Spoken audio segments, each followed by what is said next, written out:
Albert Einstein afirmou que se todas as abelhas desaparecerem, ao homem restarão apenas 4 anos de vida. Este inseto é extremamente importante para manter o equilíbrio ecológico do planeta, pois é responsável por grande parte da polinização de culturas.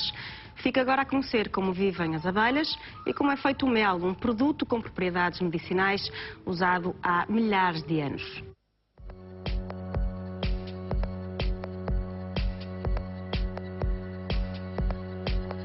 O filme de animação B-Movie é uma adaptação quase real da vida destes insetos. Embora a abelha não fale com o ser humano, como no filme, o funcionamento de uma colmeia é em muitos aspectos semelhante ao descrito na animação. O Biosfera foi a um workshop de apicultura para ver de perto como tudo funciona. O mel para alimento, o pólen e o néctar nestes pontos mais amarelados, que é o alimento, inclusive também o mel, e estes pontos mais acastanhados já são, portanto, as novas abelhas. É na fase larvar que está ali e está tapado, em que elas vão cuidando disso, também para manter temperaturas e para elas poderem desenvolver. Desde o ovo até esta fase são cerca de 21 dias e depois passam mais 21 dias aqui dentro do ninho com essas funções. Logo desde o primeiro dia elas têm funções específicas de limpeza, de alimentação, de arejamento, de cuidar das outras que estão a nascer, das outras larvas. E então é super interessante ver, na fase final, portanto, podemos dizer que ela tem 20 dias, mais coisa, menos coisa, e ela, a partir daqui, deixou de ter quase que o apoio das outras para ser ela. A abelha doméstica é uma máquina de produção de mel e uma trabalhadora incansável. Numa colmeia, a maioria dos habitantes são as obreiras, responsáveis pela limpeza e manutenção da casa e também pela procura de alimento. O zangão é o macho e morre após acasalar com a rainha, a única abelha fêmea capaz de se reproduzir e cuja função é manter a harmonia na colmeia. Após o voo nupcial de acasalamento, a rainha fica com os órgãos reprodutores do macho dentro do seu corpo, ganhando assim a capacidade vitalícia para se reproduzir. Vive entre 3 e 5 anos e, em condições favoráveis, chega a colocar mais de 3.000 ovos por dia. Vamos agora saber como se produz este néctar. Comecemos pelo início, a criação de um espaço físico para a instalação do enxame. Temos a tampa, que é a parte de cima e a cobertura da colmeia, da nossa colónia. Temos a entrada, que é a tábua de voo ou tábua de pouso, em que as abelhas entram e saem, fazem aqui.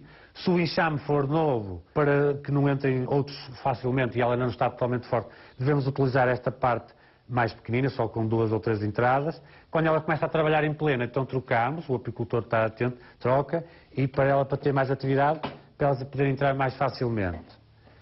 Cá dentro temos os quadros.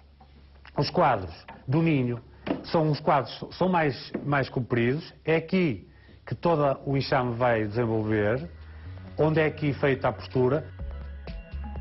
A colmeia começa a produzir mel de imediato e, normalmente, a cresta, a altura em que o apicultor retira o mel, acontece após o período de floração. O apicultor deve estar bem protegido com um fato especial e usar o fumigador para acalmar o enxame sem o ferir. Começamos por um canto e vamos introduzindo o fumo, e o fumo o que é que vai fazer?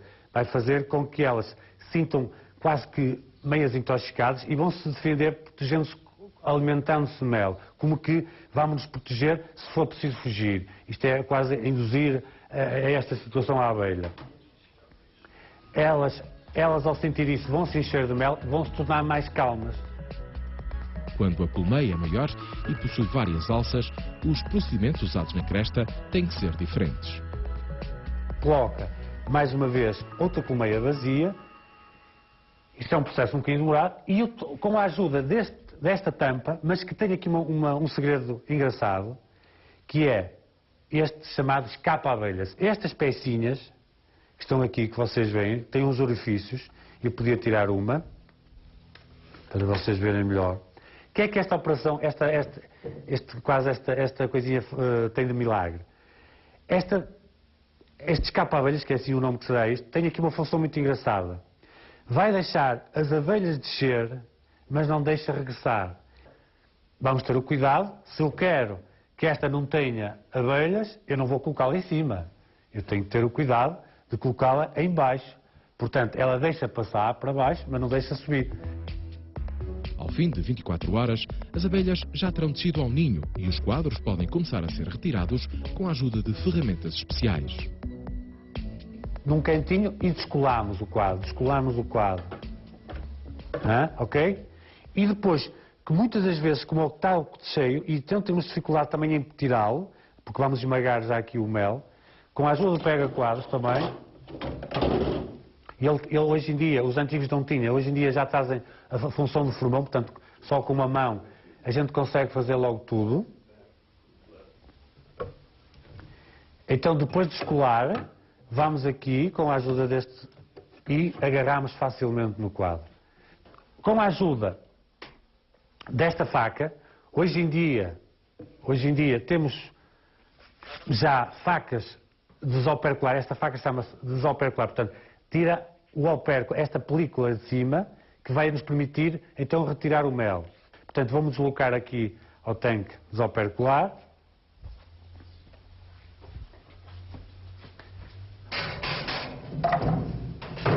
Ele já tem esta medida para que eu, nesta fase, chegava aqui, retirava todos os quadros e ia colocando assim aqui. Depois de todos os quadros retirados, é a altura de remover a película protetora e extrair o mel. Encosto aqui e, portanto, faço esta operação. Vou rodando, reparem como ele sai facilmente. Aqui nesta coisa tiro, aí está o nosso mel a aparecer.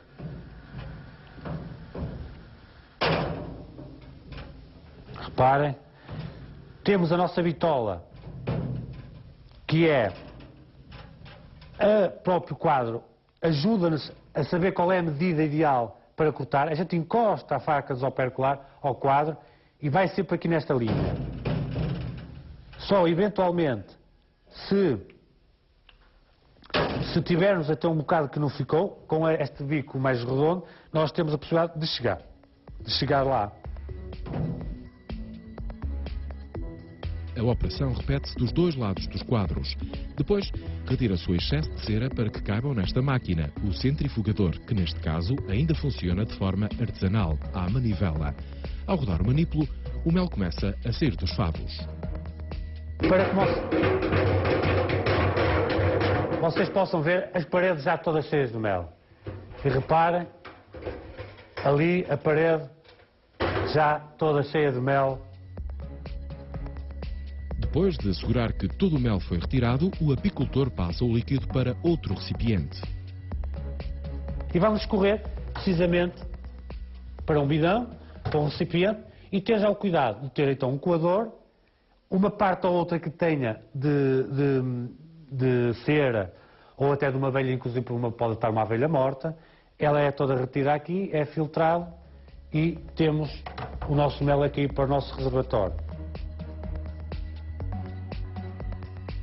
Há pessoas que adoram comer logo um bocadinho de favo. Realmente chupar isto é maravilhoso.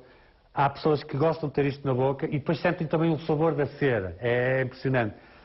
E consegue separar muito bem. A gente mete isto à boca, chupa, parece um roçado e só fica a cera. O mel desaparece todo. É também interessante.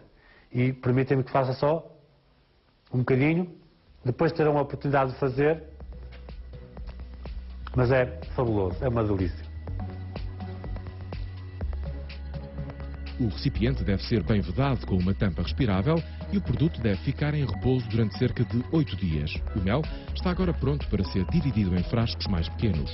Fica ao critério de cada um aproveitar todas as propriedades que este alimento possui.